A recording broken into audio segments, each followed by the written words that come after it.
Now here's the ancient Greek world, a map. You'll see Macedonia there at the northern part. That's really where Alexander the Great comes from, and eventually is the uniting force of all of the Mediterranean, or all of the Near East. You see Mount Olympus right there below Macedonia. That's where the Greeks said that the gods lived. It was really tall. It seemed like where gods would be. And we see there Aetolia and Boeotia here in the southwestern part. Now, notice that dark, that's all elevation, okay? And the darker, the more elevated. So these parts are very, very high mountainous places. These are certainly hilly places. There's not a lot of truly flat land in Greece. It's mostly hill country. It's very, very intimidating terrain. Let's say if you're an invader, for example. Now there's a couple of different places of big interest. The Peloponnese, or the Peloponnesus here, it's a peninsula, is where we find Corinth. Well, Corinth is right on the border. And most importantly, Sparta. And Sparta is one of the great civilizations of ancient Greece. But they're not the one that we will be most concerned with, because they're mostly a military civilization. One thing we do want to be aware of also is here at Delphi. Delphi is a place where there was considered a powerful oracle or fortune teller who you would go ask questions and you give them a donation, and they would do some rites and rituals to get an answer from the gods to your question. And Delphi will play a prominent role in this week's reading. Next week's reading, actually. And then you have the area here with like Thebes, Marathon, and Athens. This Attica, from which we get Attic Greek, is really the center of where philosophical development happens, especially right here in Athens. Okay, one of these city-states. But, and this is important, philosophy does not, the formal study of philosophy does not actually begin in Athens. This is often overlooked. It begins over in Ionia, modern-day Turkey, right? This whole area here, and specifically here in Miletus. Here in Miletus. So the earliest philosophers, properly speaking, were actually Milesians, not Athenians. So, just to reiterate this, Greece at this point was a lot like its neighbors. There's the temptation, and this is made worse by modern movies like 300, if you've seen that bunch of awfulness, where Greece is great and enlightened and progressive,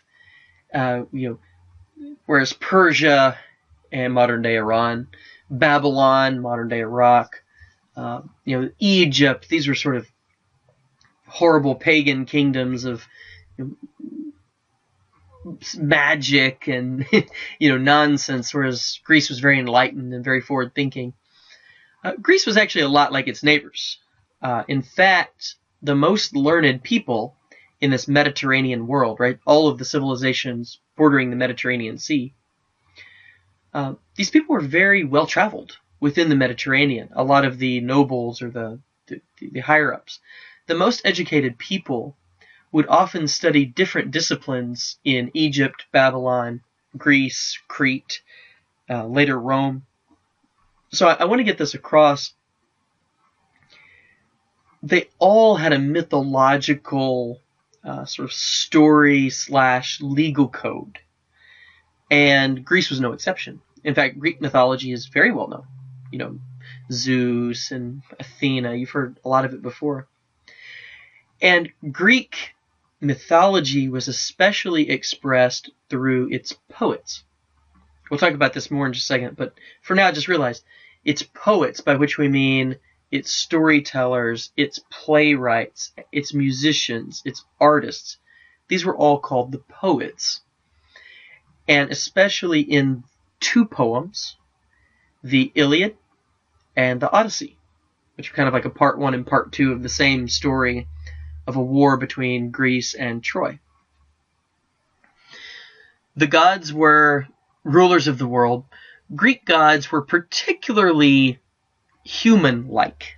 I used to always make the joke in class, Zeus, the head Greek god, was a very promiscuous deity. He slept with women, men, plants, animals, just about anything, that was sort of considered beautiful or great. You had to hide it from Zeus because he was likely to come have children with it. And this led to Zeus having a number of offspring, or gods generally, had a number of offspring that were not gods themselves, and sometimes were monstrosities. But when you're one part god and one part bull, for example, like the Minotaur, a legendary beast, it's a bull man, by having that part divine origin and part human origin, or part animal origin, it's kind of like the highest and the lowest come together and they form something abominable, something despicable. And these gods could be really jealous, like the way that Orion, the hunter, was killed. Basically, Zeus was provoked to anger and killed Orion without knowing all of the facts. Zeus was just wrong, right? He just lashed out at an innocent and killed one of the great heroes. And you could even fool the gods. This happens a lot in the Iliad. This god or that was drunk or knocked out. In fact, the other gods kind of conspire to knock Zeus out, poisoning his drink, so that they can have their little war, and the other afraid Zeus might get in the middle of it. So now, I've already made the point that the poets don't just think about people who write poetry. Okay, poets was kind of a blanket term that covered anybody who produced inspired work. And it was thought that the way poets were inspired is that they emptied their spirits. Okay, maybe I should explain this more carefully. For Greeks, spirits were the breath of life, was your spirit, okay? And in wind and air and every one, there were spirits. So the world was very spiritual, if you will. There were many spirits roaming around. Some of them were good spirits, bad spirits, inspirational spirits, spirits of madness. And so you could actually empty yourself of your own spirit, in which case what you were doing was you were opening yourself up, kind of like a vessel, for other spirits to come inhabit. If you're a Christian, or if you're from a Christian background, this should be very, very familiar, because this is the way, since the New Testament is written in Greek, this is the way that the Holy Spirit is thought of, right? In the Christian New Testament, you read a lot of times about emptying yourself of all of these human desires and vices in order to open yourself like a vessel, right? Like a jar or something like that, for the Holy Spirit to come in and sort of guide you. So in other words, the way to be a holy person is to empty yourself of your own wants and needs and desires and thoughts and replace them with the Holy Spirit, or the Spirit of God.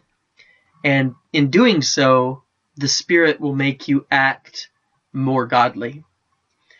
Well, the same thing here. The muses, you may have heard that term muse, like she is my muse. The muses were divine spirits, kind of like demigods, but they were spirits that inspired poets to create their works.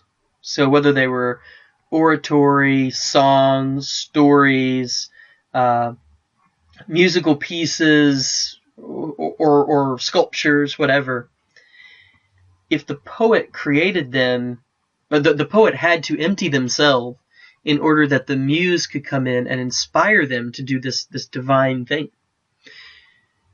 Now, there's a couple things that are very beautiful about this.